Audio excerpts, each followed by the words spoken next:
బంగ్లాదేశ్తో ద్వైపాక్షిక సంబంధాలకు అత్యంత ప్రాధాన్యత ఇస్తూ కేంద్రం అరుదైన నిర్ణయం తీసుకుంది. బంగ్లాదేశ్లో భారత హైకమిషనర్గా నియమితులైన దినేష్ త్రివేదికి కేంద్రం కేబినెట్ మంత్రి హోదాను కల్పించింది.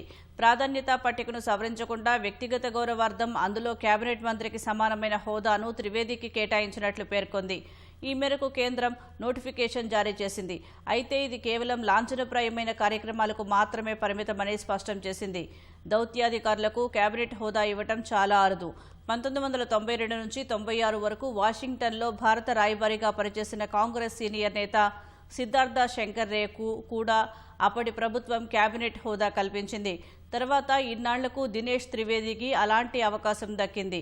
పశ్చిమ బెంగాల్కు చెందిన 76 ఏళ్ల దినేష్ త్రివేది గత యూపీఏ ప్రభుత్వంలో రైల్వే, ఆరోగ్య శాఖల మంత్రిగా పనిచేశారు. తృణమూల్ కాంగ్రెస్లో సుదీర్ఘకాలం పనిచేసిన ఆయన 2021 ఫిబ్రవరిలో బీజేపీలో చేరారు.